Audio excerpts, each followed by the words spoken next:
আসসালামু আলাইকুম এভরিওয়ান। তো সবাই কেমন আছেন? আশা করছি সব ভালো আছেন। নতুন একটি রেসিপি নিয়ে আপনাদের মাঝে হাজির হলাম।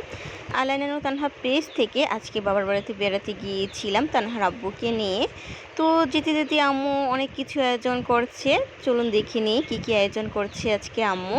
তো এখানে গরু মাংস মেরিনেট করে রেখেছিল আগে থেকে আধা ঘন্টার জন্য। কি সুন্দর কালার এসেছে, লোভনীয় লাগছে এখনই দেখতে।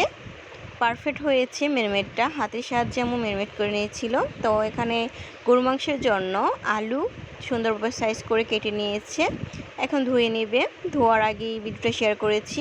আর এখানে রোস্টের জন্য পেঁয়াজ কুচি, কাঁচামরিচ, ধনিয়া পাতা কুচি, যা যা উপকরণ লাগবে কেটে ধুয়ে পরিষ্কার করে ঢালাতে সাজিয়ে নিয়েছে মা। তো এখন মূল রেসিপিতে চলে যাই। আজকে কী কী রান্না করবে দেখতে হলে আমার সাথেই থাকুন।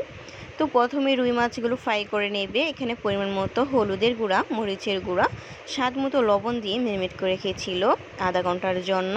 তো মাটির চুলাতে রান্না বসিয়ে দিয়েছে একটি বড় পাতিলে গরু মাংস রান্নার জন্য। পরিমাণ মতো পেঁয়াজ কুচি, তেজপাতা, এলাচ, দারচিনি, লবঙ্গ সবগুলো অ্যাড করে দিয়েছে। এখন ভেজে নেবে। আর মাছগুলো অন্য চুলাতে ফ্রাই করে নিচ্ছে। তো মাংসগুলো অ্যাড করে দিয়েছে। এখন বলক আসা পর্যন্ত অপেক্ষা করতে হবে, কতক্ষণ কষিয়ে নিতে হবে সিদ্ধ হওয়া পর্যন্ত। মাছগুলোকে উল্টে পাল্টে আম্মু সুন্দরভাবে ব্রাউন কালার করে নিচ্ছে। আর অন্যদিকে রোস্ট রান্নার জন্য এখানে পরিমাণ মতো হলুদের গুঁড়া, মরিচের গুঁড়া, স্বাদ মতো লবণ, আদা রসুন পেস্ট দিয়ে হাতের সাহায্যে মেখে নিচ্ছে। মাখা হয়ে গেছে, এখন রোস্টগুলো ভেজে নেবে। আর মাছগুলো দেখুন কি সুন্দর ব্রাউন কালার হয়েছে, খেতে ভীষণ মজা ছিল, অনেক মচমচ পারফেক্ট হয়েছিল। ছোট ছোট করে স্কিপ করে ভিডিওটা শেয়ার করেছি কারণ লং হয়ে যাবে অনেক। আর চিকেন রোস্টের এবং গরু মাংসের রেসিপি আমার পেজে ছিল, তার জন্য পুরো রেসিপিটি শেয়ার করিনি। অবশ্যই আলাইনা তানহা পেজে গিয়ে দেখবেন, আপনাদের কাছে খুবই ভালো লাগবে। আর এখানে রোস্টের জন্য পেঁয়াজ কুচি, তেজপাতা, যা যা উপকরণ লাগবে অ্যাড করে দিয়েছে। এখন পেঁয়াজটাকে ব্রাউন কালার করে নিতে হবে। আর অন্যদিকে গরু মাংসের ঝোল অ্যাড করে দিয়েছে। বলক চলে এসেছে, এখন নামিয়ে নিয়েছে। নামানোর পর দেখুন কালারটা কতটা লোভনীয়, অসাধারণ হয়েছে, খেতে ভীষণ মজা ছিল। অবশ্যই আমার মায়ের হাতের স্পেশাল গরু মাংসটা রান্না করে দেখবেন, আপনাদের কাছে খুবই ভালো লাগবে।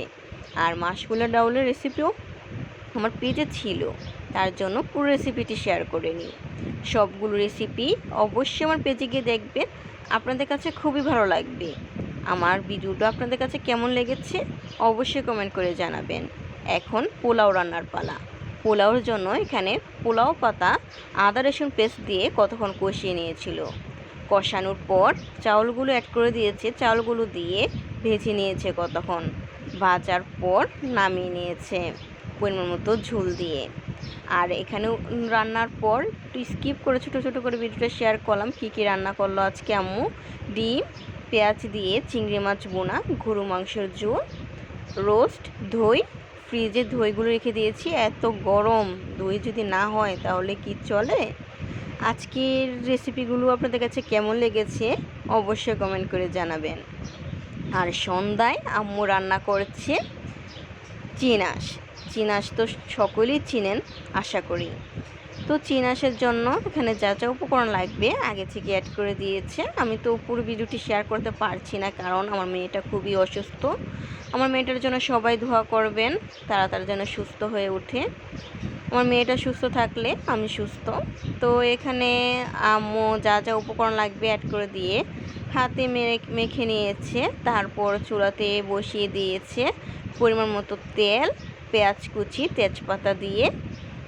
তো এখন পেঁয়াজটাকে ব্রাউন কালার করে নিতে হবে। ব্রাউন কালার হওয়ার পর চিনাসগুলো অ্যাড করে দিয়েছে, ভুনা করে নেবে। খেতে ভীষণ মজা হয়েছিল চিনাস ভুনাটা। কালারটা দেখুন কতটা লোভনীয় লাগছে, খেতে ভীষণ মজা ছিল। আমার মায়ের হাতে স্পেশাল চিনাস ভুনা। অবশ্যই বাসায় রান্না করে দেখবেন, আপনাদের কাছে খুবই ভালো লাগবে। আজকের ভিডিওটি আপনার সাথে এখানে শেষ করছি। আমার ভিডিওটি যদি আপনাদের কাছে ভালো লেগে থাকে অবশ্যই লাইক, কমেন্ট, শেয়ার দিয়ে পাশে থাকবেন। সবাই ভালো থাকবেন, সুস্থ থাকবেন। আল্লাহ হাফেজ।